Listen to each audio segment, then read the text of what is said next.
Assalamu alaikum. My name is Oliver. I'm originally from the UK. I've grown up in Oman and I want to tell you a bit about my reversion story. How I went from being an atheist to Alhamdulillah reverting to Islam 9 years ago. So to start with, in terms of my upbringing, as I say, I'm from the UK originally. I was born in the UK, lived there for 4 years or so when I was young, and then we moved overseas. We moved to the UAE, to Saudi Arabia, and then we settled in Oman about 21 years ago.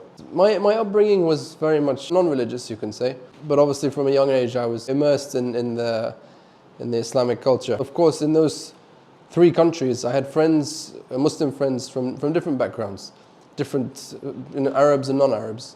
So I was very much exposed to the religion from a young age. And like a lot of expat kids in this region in particular, I had an issue with identity. I always knew I was British. We used to go back to the UK, once a year. And from quite a young age, I realized that I didn't fit in the UK. As I got into my teen years, I really started to feel that Oman was home for me. As a result of this, I started to get more immersed, if you like, into the culture, language, culture, and so on and so forth. When I was 18, I finished high school and I went off to university. I studied in America for a couple of years and also in the UK. The thing that was interesting, I got to America, to the States. I had a lot of people asking me about where I was from, about my background. When I explained that I was a Brit, but I lived in Oman, I got a lot of questions about all kinds of things. What are they like? Muslims, Arabs, what's it like living with them? Do you guys mix with them? Do you not mix with them? Questions about the countries. Oman, what's Oman like? What's Saudi like? What's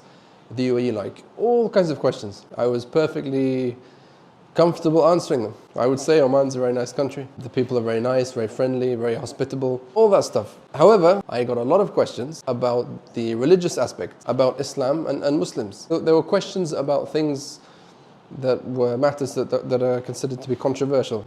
The hijab, women's rights, all those kinds of things. Whilst I could answer the questions about the culture, about the language, about the people, I really didn't know what to say about the religion. I wasn't a Muslim, I didn't have a religious background.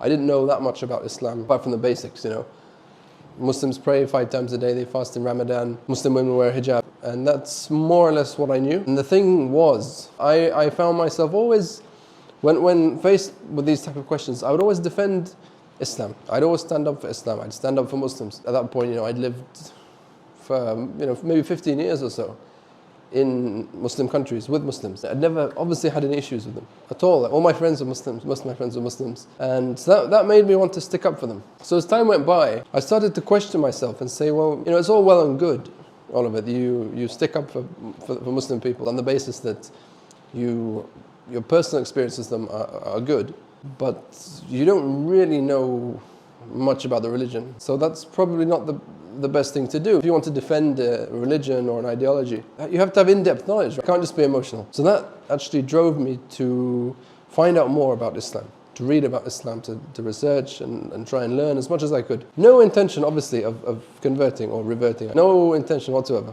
So what happened was I spent a good couple of years, probably 3 years actually, really researching about the religion. Through books, I would read a lot. I had Muslim friends here from Oman. I had a couple of friends who I would talk to. I would ask questions. Okay, why, for example, in Islam do you do this? Why is this permissible? Why is this impermissible? What's the reasoning behind this? Why do you do this? They really helped me.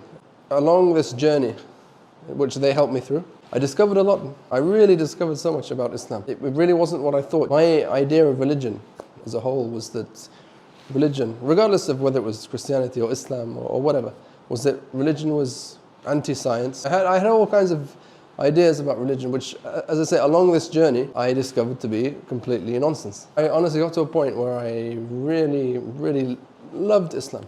I started to love Islam so much. But the thing that really got me was how Islam isn't just a religion in the way that some may think of it. Islam encompasses everything. From the minute we wake up to the moment we go to sleep. All the things we do throughout the day. The fact that we wake up at 4 or 5 in the morning. The way we eat. The way we drink. The way we conduct financial transactions. The way it protects people's rights. I got to a point where I wanted to be a Muslim. One of my friends, I told him, I said, I really love this religion. And I really wish I could be a Muslim. He said, okay, well, why don't you be? What's holding you back? And I said to him, to be honest, the only thing is I don't believe in God. He said, no worries. He said, I want you to do something. So this was before Ramadan. This was 2014. This was a couple of days before Ramadan. He said, I want you to try fasting. I want you to fast in Ramadan. And I said, wow, I would like to fast, and I'll try and fast, but I don't know if I can. He said, no, you can. It's not hard. Just fast. And the thing is, I tried the year before. I tried fasting, and failed miserably within the first couple of hours on the first day. Come 2014, my friends telling me, I want you to fast. I was like, I want to fast. I want to try it, but I was worried that I wouldn't be able to do it. I said, okay, I'm going to do it, and I did. I fasted the first day of Ramadan without any issues. You know, I got a bit thirsty around midday. I got a bit hungry towards the end of the day. But the thing is, I felt great. Specifically when I broke fast, although not the first day, I'll tell you why. The first day, so I remember hearing, I'd heard before that Muslims break fast on, you know, dates and Lebanon, light things. And I always remember hearing that. But I always used to say, well, why? You see, you've been fasting for a whole day. Now's your time to eat. You're going to eat dates, water, and Lebanon. It didn't make sense to me. Surely you don't want to have a big meal. And that's what I did. So I got myself a big meal, biryani, Lebanon, water, tea, coffee, sambusa. I heard the adhan, and I went for it.